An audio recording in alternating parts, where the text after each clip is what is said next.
Naomba tukae. Kae kwenye sehemu zetu.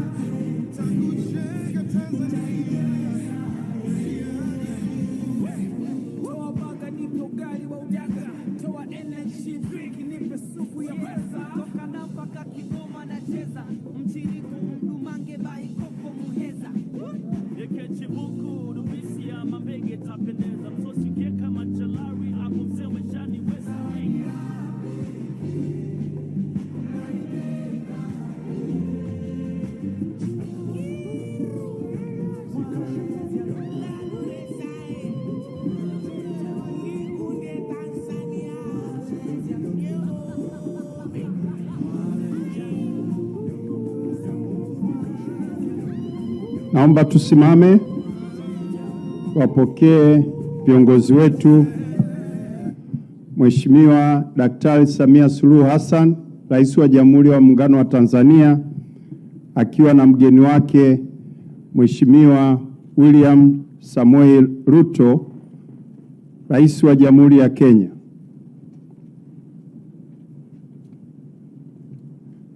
Naomba tukae.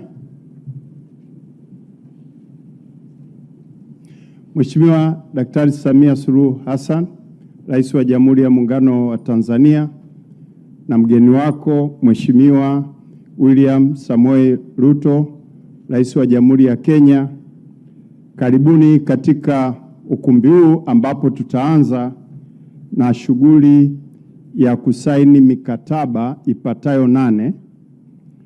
Na Mheshimiwa Marais, kwa heshima na taadhima, naomba sasa tuanze na mkataba wa kwanza, ambayo ni hati ya makubaliano kuhusu ushirikiano wa uendelezaji na usimamizi wa reli kati ya serikali ya Jamhuri ya Muungano wa Tanzania na serikali ya Jamhuri ya Kenya. Mkataba huu utasainiwa na Waziri wa Uchukuzi kutoka Jamhuri ya Muungano wa Tanzania, Mheshimiwa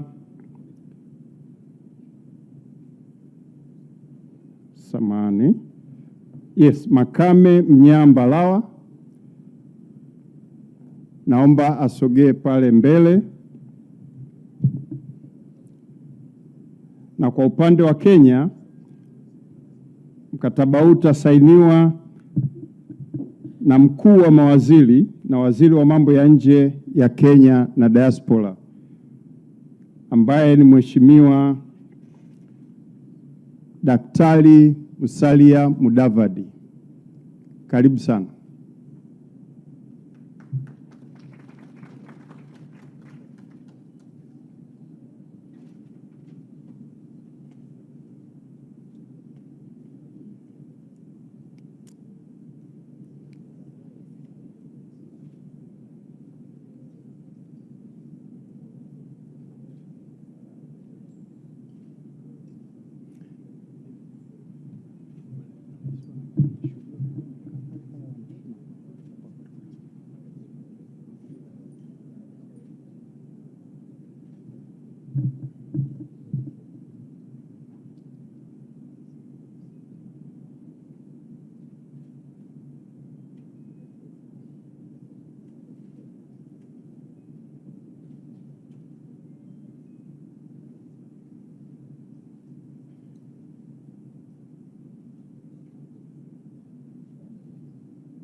Washangilie.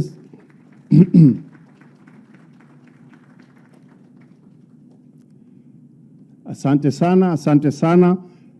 Mkataba wa pili utakuwa ni mkataba wa uwili kati ya serikali ya Jamhuri ya Muungano wa Tanzania na serikali ya Jamhuri ya Kenya kuhusu upembuzi yakinifu kwa ajili ya mradi wa ujenzi wa bomba la gesi asilia kutoka Dar es Salaam hadi Mombasa, Kenya. Na watakao saini mkataba huu ni Mheshimiwa Waziri wa Nishati, Mheshimiwa Deogratius John Ndejembi, na pia Mheshimiwa Waziri wa Nishati na Petroli kutoka Kenya, Mheshimiwa J. Opiyo Wandayi.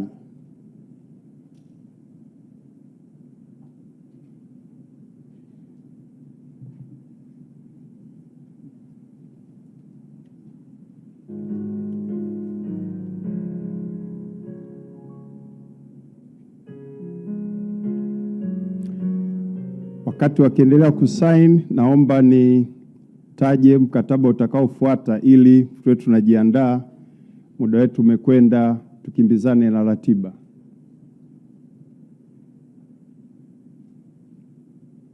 Mkataba wa tatu utakuwa ni kati ya serikali ya Jamhuri ya Muungano wa Tanzania na serikali ya Jamhuri ya Kenya kuhusu usaidizi wa kisheria katika masuala ya jinai.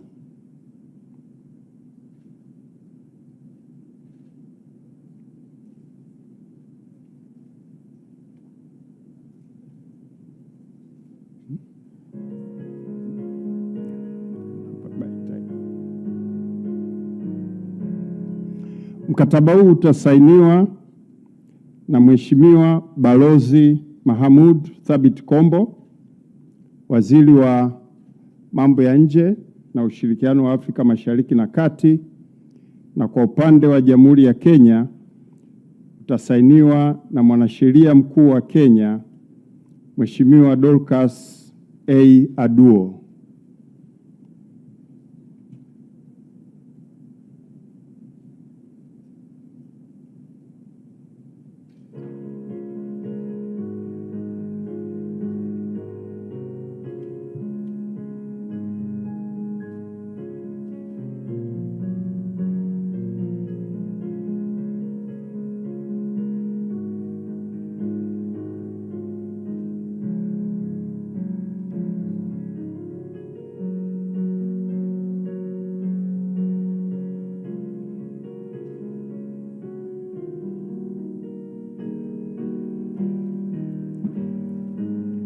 Washangilie wakituonyesha nakala za mikataba hiyo. Wakati huo, waheshimiwa Waziri wa Mambo ya Nje na Mwanasheria Mkuu wa serikali wa Kenya, tusogee eneo la kusaini mkataba unaofuata. Asante sana.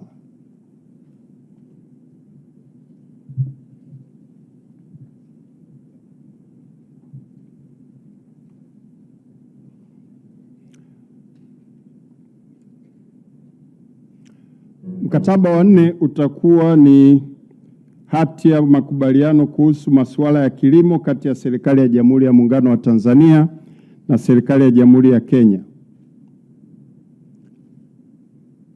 Mkataba huu utasainiwa na Mheshimiwa Daniel Chongolo, Waziri wa Kilimo wa Jamhuri ya Muungano wa Tanzania, na kwa upande wa Jamhuri ya Kenya utasainiwa na Seneta Mutahi Kagwe, Waziri wa Kilimo na Mifugo.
Piga makofi wakati wakikabidhiana kwa ajili ya picha.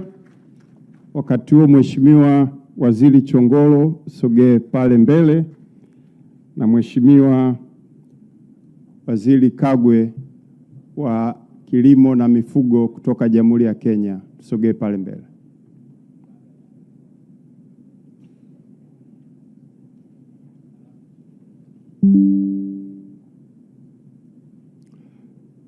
Mkataba wa 5 utakuwa ni mkataba kuhusu utambuzi wa vyeti vya mabaharia kati ya serikali ya Jamhuri ya Muungano wa Tanzania na serikali ya Jamhuri ya Kenya. Mkataba huu utasainiwa na Bwana Mohamed M. Salum, mkurugenzi mkuu wa shirika la wakala wa meli Tanzania,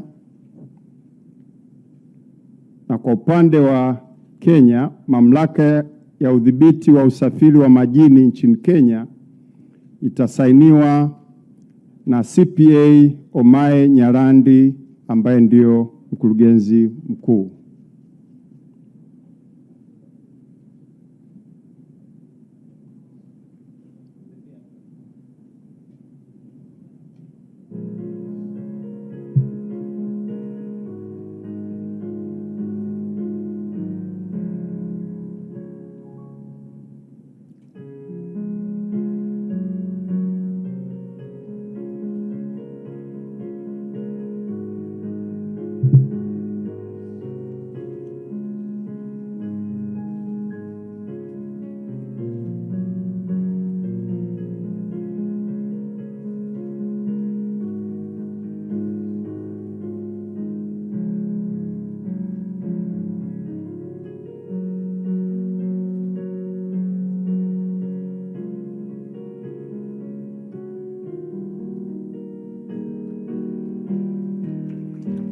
Asante sana.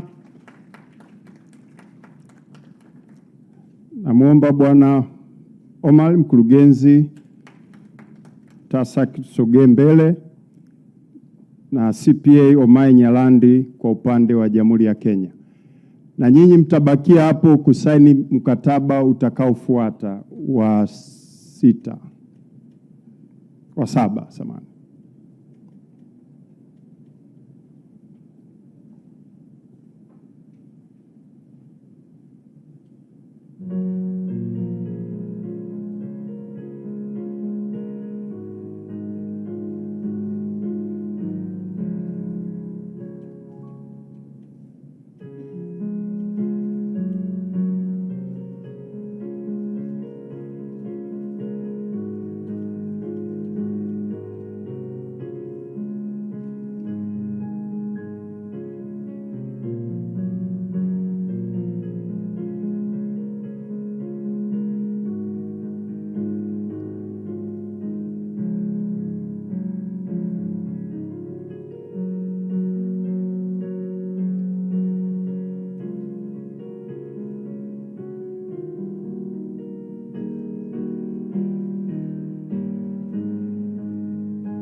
Asante. Wakati wakimalizia, bakieni hapo. Wakati wakimalizia kupiga picha hiyo, sasa watasaini hati ya makubaliano kuhusu kuimarisha ushirikiano na usimamizi wa sekta ya usafiri wa njia ya maji kati ya serikali ya Jamhuri ya Muungano wa Tanzania na serikali ya Jamhuri ya Kenya.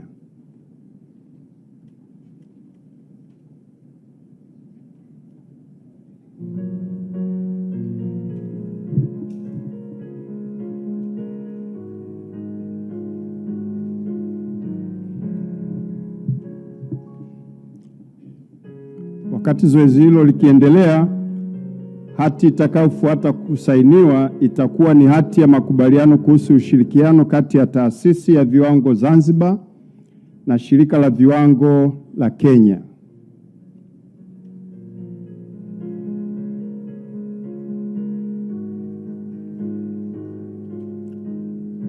Hati hiyo itasainiwa na Bwana Yusuf M. Nassor, mkurugenzi mkuu wa Taasisi ya Viwango Zanzibar, na mwenzake Bi Esther Ngali, mkurugenzi mkuu wa Shirika la Viwango la Kenya.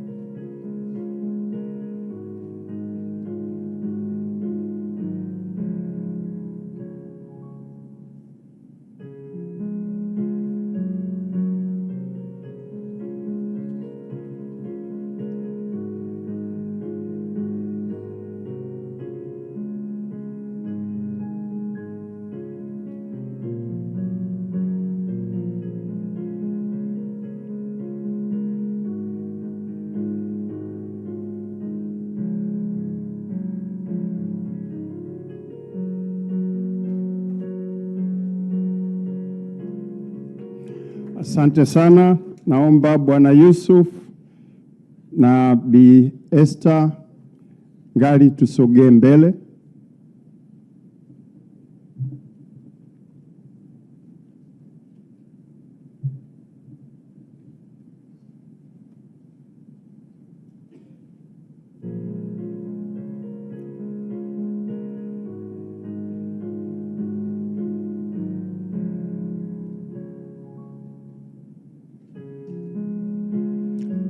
Na mkataba wetu wa mwisho kusainiwa utakuwa ni hati ya makubaliano kati ya vyuo vya utumishi wa umma Tanzania na Kenya kuhusu kujengeana uwezo kwenye masuala ya utumishi wa umma.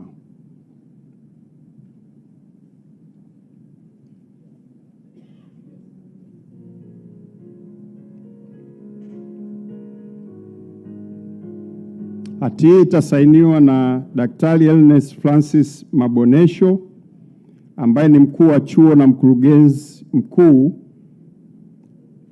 wa TPSC, na kwa upande wa Kenya itasainiwa, Jamhuri ya Kenya itasainiwa na Profesa Nura Mohamed, mkurugenzi mkuu wa Taasisi ya Mafunzo ya Utumishi wa Umma kule Jamhuri ya Kenya.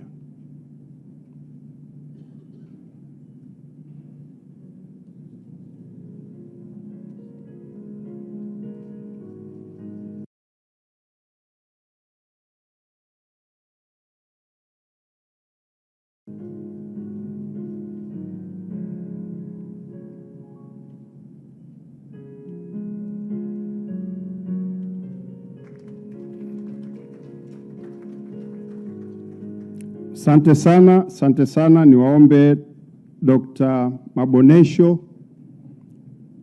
na Profesa Mohamed tusogee mbele.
Tuwapigie makofi wakiwa wanamalizia zoezi la kusaini mikataba 8 ambayo ni ishara ya ushirikiano wa nchi zetu mbili unavyozidi kuimarika.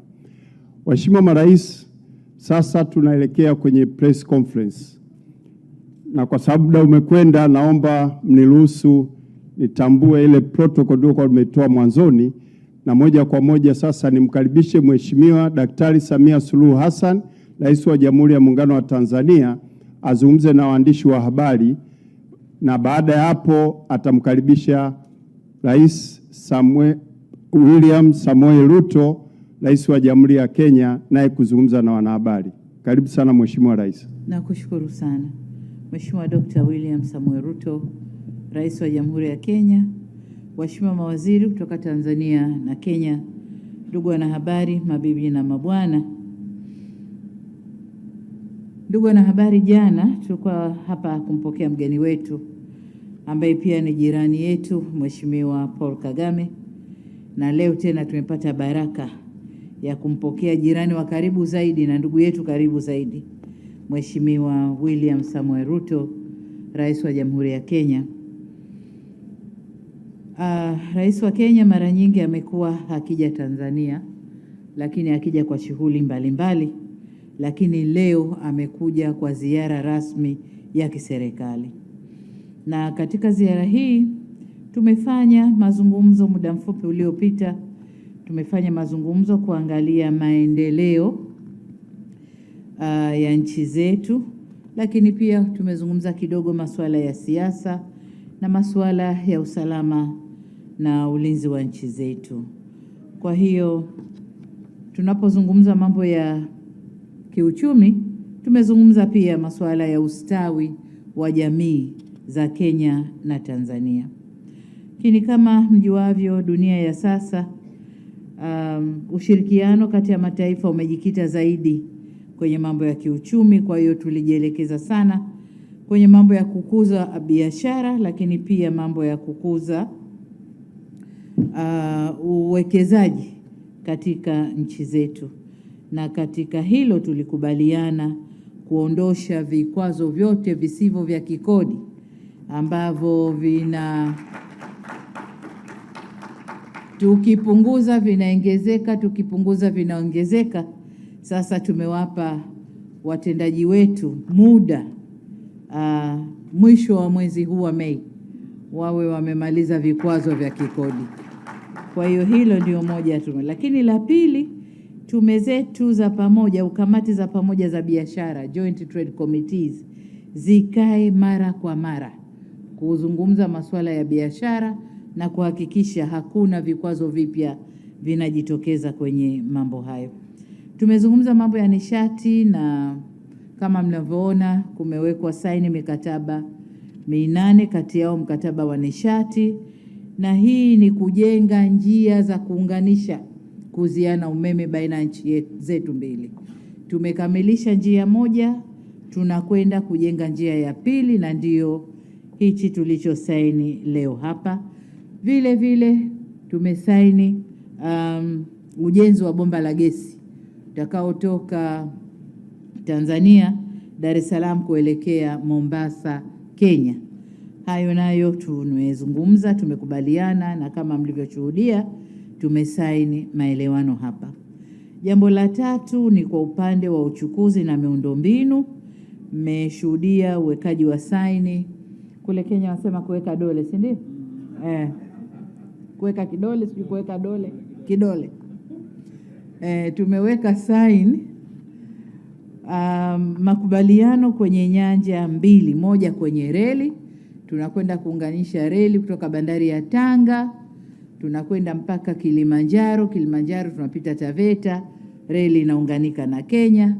Lakini kwenye hilo Rais Ruto amesema kuna kipande kingine ambacho nacho lazima tukifanyie kazi, takachokwenda kuunga kutoka Kenya kuingia kwenye SGR kule Singida. Kwa hiyo nayo tutakwenda kuifanyia kazi. Lakini vile vile kuunganisha usafiri ndani ya maji katika maziwa yetu, na hasa ziwa Victoria ambalo linaunganisha biashara Kenya na Tanzania, lakini pia Uganda. Kwenye sekta ya ulinzi tumezungumza nako na kuna mambo tumekubaliana. Kuna mambo mengi sasa hivi yana crop up, mambo ya ugaidi, kupambana na madawa ya kulevya, uhamiaji haramu. Kwa tumezungumza kufanya vizuri kwenye mipaka yetu, kuongeza ulinzi watu wa uhamiaji, kuongeza umakini kwenye mipaka yetu ili watu waovu wasiwe wanavuka kufanya uovu upande wowote ule kati ya nchi zetu mbili. Tumezungumza sekta ya anga, tunafanya vizuri, tumepongezana na tumesema tuongeze huduma upande wa sekta ya anga. Lakini kwa upande wa kilimo na biashara ya mazao, tuliwaambia ndugu zetu Kenya, Tanzania ni wakulima wazuri. Tuna akiba ya kutosha ya mahindi na tutakapovuna mavuno haya akiba itaongezeka zaidi. Kwa tumeomba wafanya biashara Kenya waje wanunue kutoka kwa wakala wa taifa wa chakula, waje kununua mahindi ili waende kufanya biashara. Lakini pia ikiwezekana tuwe na mpango wa serikali kwa serikali kuuziana ili nchi zetu zinufaike. Upande mwingine tumezungumzia na sisi Tanzania tumependekeza kushirikiana kwenye mambo ya tehama. Tehama, watu wa Kenya sijui mnasema nini, ICT. Kiswahili tehama Tanzania ni ICT. Innovation kwa vijana wetu ambao wako very much talented na wako rahisi kuingia kwenye mambo ya tehama, basi tuwafundishe, tuwe na ecosystem moja ili vijana wetu wakue vyema na sio kama ilivyo sasa hivi. Sasa hivi ukiingia kwenye mitandao, Mheshimiwa Rais, la fujo, wanatutukana wenyewe lakini afu wana cross kutukanana. Kwa hiyo tuingie huko tuwafundishe mazuri badala ya kutumia ICT kwa mabaya. Mwisho kabisa nilimshukuru Mheshimiwa Rais kwa kutupa heshima ya kuweko hapa yeye na delegation yake, na kwamba kuja kwake tumefungua mambo mengi. You know, these high level visits zikiwepo nafungua mambo mengi. Tumefungua mambo mengi na ni matarajio yetu kwamba timu zetu za wataalamu zitakwenda kuyafanyia kazi mambo yote tuliozungumza ili kufungua baraka zaidi, biashara zaidi, uwekezaji zaidi, lakini uelewano zaidi kati ya nchi zetu. Sasa tulipokuwa tunaongea ndani kule, nilimbana Ruto. Kaambia umekwenda kutangaza refinery Tanga, mbona mimi sijui? Sasa atasema mwenyewe pale kwa nini katangaza. Mheshimiwa Rais, karibu sana. Suluhu Hassan, President of the United Republic of Tanzania. Honorable Ministers, Cabinet Secretaries, Ambassadors, High Commissioners, ladies and gentlemen, wanahabari hamjambo. I extend my deepest gratitude to Her Excellency President Samia Suluhu Hassan and to the people and government of the United Republic of Tanzania for the exceptional, warm, and glorious hospitality extended to me and my delegation since arriving in this beautiful city of Dar es Salaam. This visit reflects the deep-rooted and enduring friendship that binds our two nations, a relationship that transcends political ties and is enriched by vibrant people-to-people connection, shared heritage, and a common destiny. President Samia Suluhu and I have held productive and candid bilateral discussions during which we undertook a comprehensive review of our relations and reaffirmed our shared resolve to strengthen our strategic partnership for the benefit of the people of Tanzania and Kenya. The United Republic of Tanzania has been and continues to be a vital partner of Kenya. Our relationship is grounded in a shared history shaped by our founding fathers who championed Pan-Africanism and envisioned a continent that is politically united, economically integrated, and self-reliant. Guided by this vision, they laid the foundation for the East African community as a vehicle for regional integration, an idea that was bold and ahead of its time then. Despite challenges along the way, our bilateral relations have remained resilient, vibrant, and wide-ranging, anchored in our shared commitment to sustainable development and shared prosperity. We noted the progress made under the Joint Commission for Cooperation, which has held 4 sessions since its establishment in 2009 and continues to serve as a vital framework for collaboration in trade, agriculture, education, and other key sectors. We look forward to the 5th session later this year. President Samia Suluhu has confirmed to me, and I agree with her, that it is important that there are regular sessions of the Joint Commission on Cooperation. The last session was held in 2021, which is a while ago. That does not reflect a very vibrant engagement. And I agree with President Samia Suluhu that our officials should make the engagements regular so that we can deepen and widen the bilateral relations between our 2 countries for the mutual benefit of our 2 peoples. To further strengthen our cooperation, we have signed right here 8 key instruments covering energy, legal cooperation, agriculture, railway development, public service, capacity building, maritime cooperation, certification of standards for seafarers, and harmonization of standards. We especially welcome the continued growth in bilateral trade, which reached $860 million in 2025, reflecting expanding opportunities and strong economic complementarities between our 2 nations.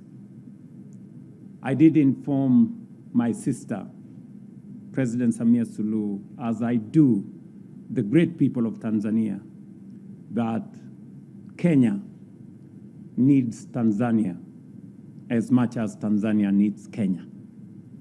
We are one people with a common destiny. There was a time that trade between our 2 countries was in favor of Kenya. Today, the story is very different. The trade between our 2 countries is balanced. 2 years ago, Tanzania exported more to Kenya than we did export to Tanzania. Today, 1 year, the surplus is on the Tanzanian side. Another year, the surplus is on the Kenyan side. That tells us the relationship between Tanzania and Kenya is mutually beneficial.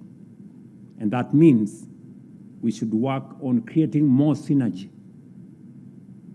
creating more bridges, not barriers, creating more stepping stones, not roadblocks, for the peoples, the business people, entrepreneurs, investors, for our 2 countries to thrive. I want to repeat, as I did to my sister, President Samia Suluhu, we need each other. The sooner we realize that, the sooner we avoid the unnecessary suspicion between our 2 countries. It is not helping anybody. It is making all of us weaker. For Tanzanians, you have brothers and sisters in Kenya. And for Kenyans, we know we have brothers and sisters in Tanzania. And that is what should inform, and that is what should guide our relationship. On tourism, we underscored its importance as a key driver of growth, foreign exchange earnings, and employment. We agreed to accelerate efforts to unlock its full potential and deepen the people-to-people relationship and connection. In my delegation, I have governors from our border counties, from Taita Taveta to Kajiado to Narok, signifying the people-to-people connection that already exists across our borders. In energy sector, we reaffirmed the critical role of reliable, affordable, and clean energy in driving industrialization, improving livelihoods, and strengthening regional competitiveness, and committed to deepen cooperation in this field. As was said, we have already completed the construction and already is working between Kenya and Tanzania, joining Isinya and the border of Namanga on this side. That is already delivering energy from Kenya and from Ethiopia. We are working on another line that we signed here today, connecting Kenya in Kilgoris and to the Tanzania side, which will again enhance energy delivery on both sides of the border. Again, to power our industrialization and our progress. We commend the progress made on the Malindi, Kilifi, Mombasa, Lunga Lunga, and on the Tanzanian side, the road connecting Lunga Lunga to Pangani, to Tanga, to Bagamoyo, and finally to Dar es Salaam, that we are jointly engaged in with the Africa Development Bank. And I have agreed with my sister, President Samia, that we will find time to go and inspect the development on that corridor, as it will enhance the trade, the investment, and the people-to-people connection, especially on the coastal corridor. We also reaffirmed our commitment to revive the Voi-Mwatate Taveta railway line. I informed my sister that last month I went to start the construction of that road that has been dysfunctional the last 20 years. Last month, and by April next year, we will have connected Voi to Taita Taveta, and I have the confirmation of my sister that you will complete the line to Taveta from the Tanzanian side ahead of time.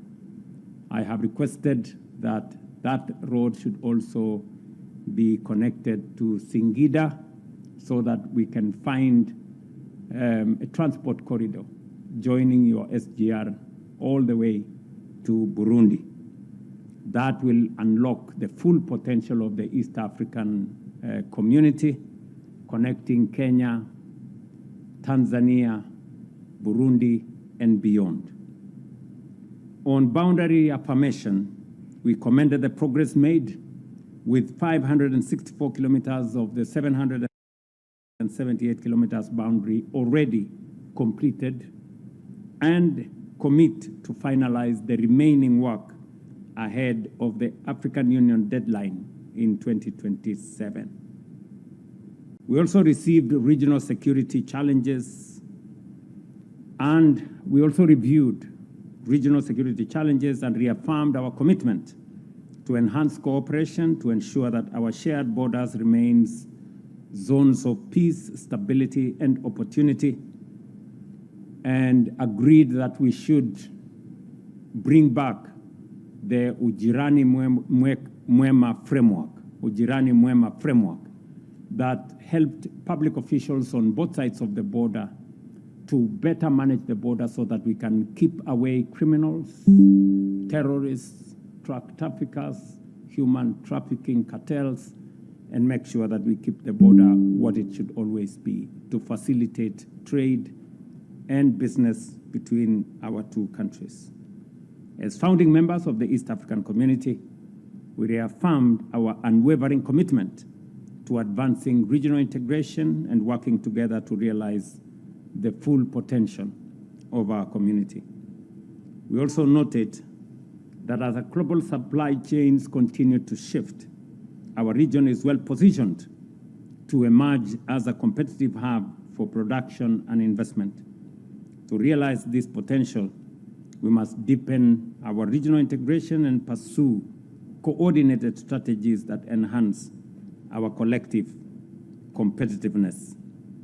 And on this note, allow me to explain our discussion on Tanga as a refinery, as a place of refinery. Nimeambiwa ya kwamba tangazo letu kwamba tujenge refinery pale Tanga imewakera kiasi. Lo, ningejua ningetangaza hiyo refinery ijengwe Mombasa. Because the building of a refinery is a big opportunity. Big opportunity to business, big opportunity for industrialization, big opportunity for petrochemical industries, fertilizer industries, plastics industries. And when I had a conversation with President Museveni, our discussion was about how to industrialize our region using our resources, that our oil resources, our mineral resources, our agricultural resources should be used to industrialize our region. It is my belief, and that of the leaders in our region, that whatever raw materials we have, be it natural resources, energy resources, should be used for the industrialization of our region so that we can create wealth here, we can create jobs here, we can expand opportunities here, we can have industries here. The good people of Tanzania, you are lucky that we are discussing how to build a refinery in Tanga. It is an investment that the government of Kenya is willing to invest. The government of Uganda is willing to invest. You have heard, I'm sure, my good brother Paul Kagame, I'm told, said yesterday they are willing to invest. And many other countries are willing to invest. I hope Tanzania is also willing to invest. You know, because this will be an opportunity for all of us to create a big ecosystem of business opportunity and industry right here in Tanga. And I say so knowing very well that from Tanga to Mombasa is only 190 kilometers. And since we already have a pipeline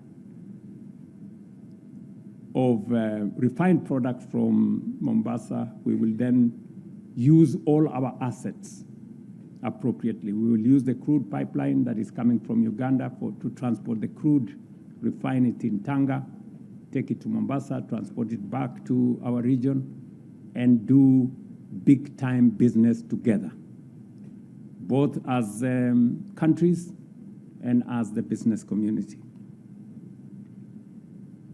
I'm also looking at the opportunity for us as we discuss Tanga as a place to refine our products. We are looking at where also we are going to position the place for us to process our minerals. It is not tenable anymore for us to export raw materials. As a region, we must make it deliberate and intentional, not to export value, not to export jobs, not to export opportunity, but appropriate it right here. And that is the future of our development. We have been informed by the private sector that the longer we continue exporting raw materials, we are exporting jobs, we are exporting opportunity, we are exporting wealth, and in exchange, importing inflation, which is not what we should be doing. And so I have discussed with my good sister that Tanzania is going to lead the way to make sure that we use the resources that we have, the oil that we have in Uganda, the little oil we have in Kenya. I am sure South Sudan is going to come on board. Already you have heard Rwanda is coming on board, because we all realize that it's time for us to use the resources that we have to industrialize our region. It makes absolutely no sense for us to export crude oil to all manner of places, and then we go struggle import finished product with the challenges in the Strait of Hormuz and all the other places. It makes absolute no sense for us to do that. Ladies and gentlemen, on the international cooperation, we reaffirmed our commitment to a rules-based multilateral system and to the principle of international law. We recognize the global challenges that are with us, from climate change to health crisis, that all these require collective action and strengthen, therefore, our resolve for international cooperation, starting with us as East Africans. As I conclude, once again, I want to thank my sister, President Samia Suluhu, for the gracious invitation and for the warm reception extended to us, as I congratulate her and the people of Tanzania for the just concluded elections and the manner in which you have taken the challenge and provided leadership. The commission that was set up to look at the issues that happened after the elections is an act of leadership. And Madam President, on behalf of East Africans, we want to congratulate you for providing leadership for Tanzania and our region, and making sure that we can resolve all issues that affect us within our borders. You have the support of all of us as you seek to resolve all the issues and make sure that we continue to have a region that is peaceful, that is stable, and that gives all of us an opportunity to do that which is very important, to provide opportunities, especially for the young people and all our business people and entrepreneurs. And you have our support and goodwill as we do this together. I can tell you from a position of knowledge that we've been through this as Kenya. And I am very confident that Tanzania has what it takes to also go through this and emerge stronger and firmer as a country. Finally, I am confident that the discussions we've held will translate into tangible outcomes for our people, and I urge that our respective teams, as was guided by the President, that all the non-tariff barriers that impede trade between our two countries, we have very clear instructions from our private sector that these non-tariff barriers serve the interests of nobody.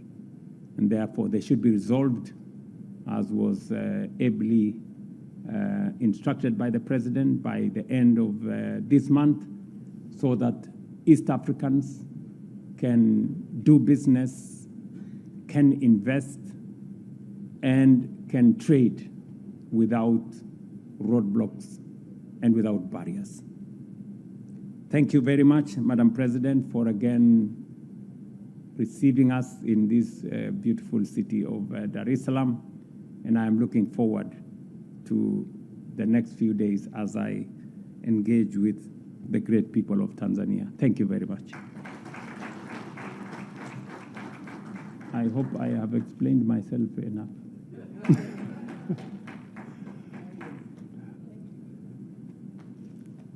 Asanteni sana viongozi wetu, marais, kwa kuvumilia na kushuhudia utiaji wa saini wa mikataba 8, lakini pia kwa kutoa maono na mwelekeo wa namna tunaweza kuimarisha na kuendeleza ushirikiano wa nchi zetu mbili. Ndugu waandishi wa habari, sasa tumefikia mwisho wa press conference yetu, na kwa heshima na taadhima sasa na kuomba Mheshimiwa Rais Dr. Samia umuongoze mwenyeji wako Mheshimiwa Rais Ruto kuelekea kwenye chakula ambacho umemwandalia kwa heshima yake. Asanteni sana.